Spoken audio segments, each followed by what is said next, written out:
ሰላም ወገኖች እንደምን አላችሁ? ደህና ናችሁ? እግዚአብሔር ስሙ ይባረክ። ትናንትና እንዲሁ ትንሽ እጥር ያለች ፕሮግራም እግዚአብሔር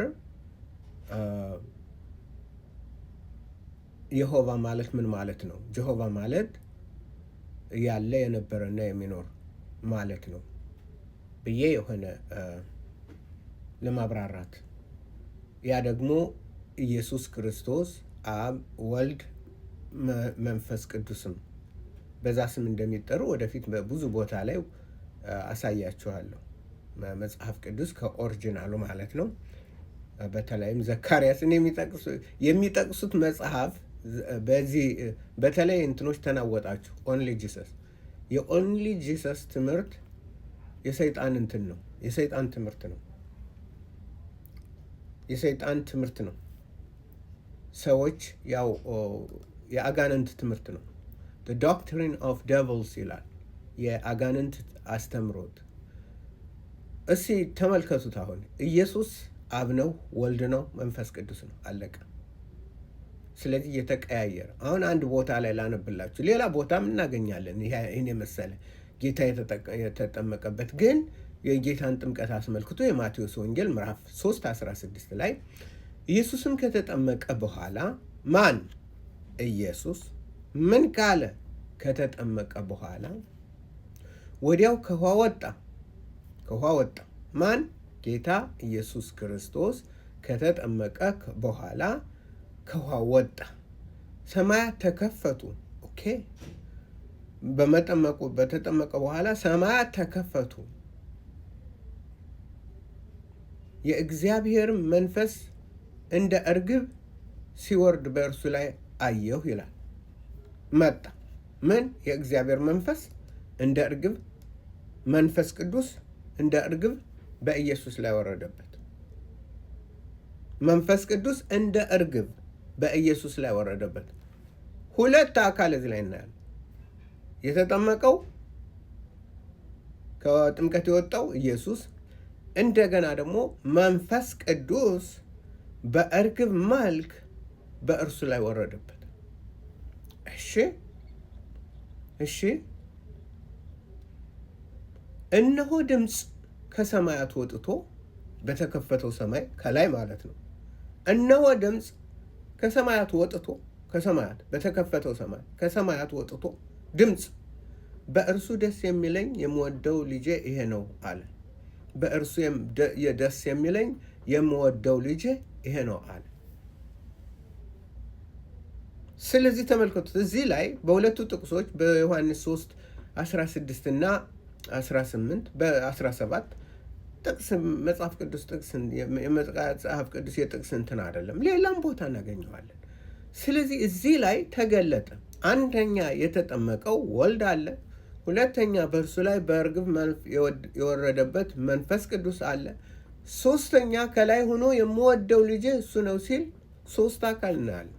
ይህንን አንድ ነው እንግዲህ አንድ ነው። ድራማ የሚሰራው አንድ ነው። የሰይጣን ትምህርት ነው ያልኳችሁ ይሄ ነው። የሰይጣን ትምህርት ነው። የኦንሊ ጂሰስ ትምህርት የአጋንንት አስተምሮ ነው። ይህንን የሚያጣምም የሚክድ ሊያጣምሙ የእውነቱን ወንጌል ሊያጣምሙ የሚፈቅዱ አሉና፣ ነገር ግን ከላይ ከሰማይ ከምድር ምንም ቢሆን እኛም ብንሆን የተረገመ ይሁን አለ። የተረገመ ይሁን። ይሄ ቀላል እንትን ማስጠንቀቂያ አይደለም። እኔ አይደለም ማስጠንቀቂያ የሰጠሁት፣ ቅዱስ ጳውሎስ በመንፈስ ቅዱስ ተነድቶ።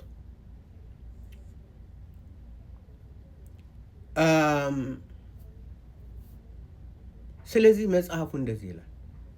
ይህንን አንድ ነው ብሎ ማለት ከዚህ የበለጠ የአጋንንት ግራ ማጋባት የለም።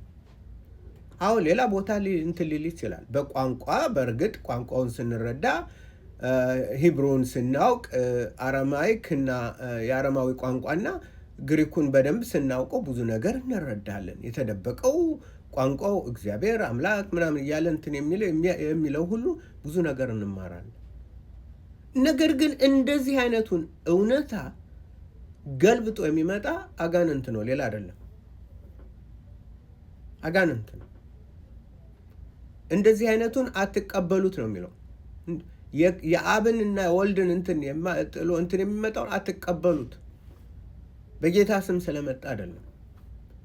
ስለዚህ አሁን በእነዚህ በኦንሊ ጂሰስ ቋንቋ ኢየሱስ ተጠመቀ፣ ኢየሱስ በርግብ መልክ ወረደ፣ ኢየሱስ ከሰማይ ሆኖ የምወደው ልጅ ይሄ ነው አለ ኢየሱስ።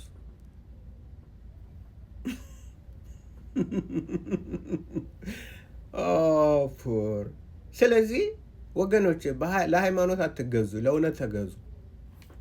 ለሃይማኖት አይደለም፣ ሃይማኖት አይደለም እንትን የሚል ሰይጣን ሃይማኖትን ሲያፈራ ነው የኖረው ድሮም ጀምሮ። አሁንም ሃይማኖት እንደ ኦንሊ ጂሰስ እንደ ጆሆቫ ዊትነስ ያለ ሃይማኖቶች ሞልተውታል። እንደ አላህ፣ እንደ እስላም፣ ሌሎችም ሌላው ሃይማኖት የጴንጤስ እና ቲቪ ጆሹዋ እነዚህ ያሉበት አይደል? ጴንጤስ ብትለው ያው ዝንጀሮ ቆንጆ ነው። ኢየሱስ ነው። እንወቅ። በመጽሐፍ ቅዱስ ላይ አትቀልድም። ስለዚህ ኢየሱስ ክርስቶስን እንደ እስስት የሚያደርግ ይህ የአጋንንት አስተምሮ ነው። በቃ እዚህ ላይ ቁጭ በሉና ይህን ደጋግማችሁ አንብቡት። ኢየሱስም ከተጠመቀ በኋላ ወዲያው ከውሃ ወጣ። ኢየሱስ ከውሃ ወጣ፣ እነሆም ሰማያት ተከፈቱ፣ የእግዚአብሔርን መንፈስ ከሰማይ ወረደ። ከሰማይ ሆኖ ምን አለ?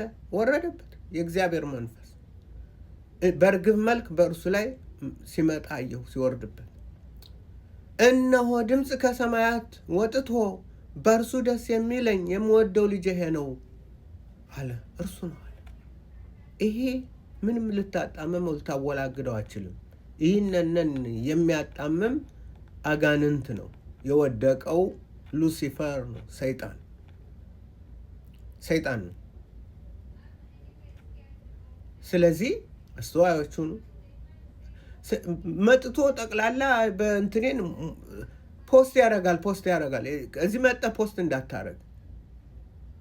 ይሄ ያንተ እኔ ቪዲዮ ስሰራ እንትን ስል እውነትን ለሚፈልጉ እንጂ የሃይማኖትህን ምናምን የትራሽ ማጠራቀሚያ የቆሻሻ ማጠራቀሚያ አይደለም የኔ ቻናል። ኖ ኢየሱስ አሁንም ገና ገልጭ በፕሮግራም አዘጋጅቼ እንትን ላሉ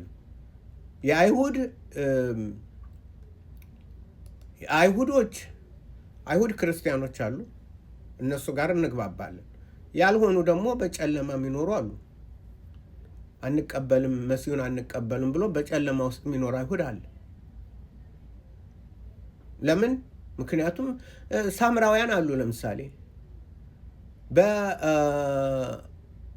በገራዚም ተራራ ላይ የተሰጠውን ቶራ ያንን ብቻ ነው። ከዛ ውጭ ኢየሩሳሌም ቆሻሻ ናት፣ በሷ አናምንም።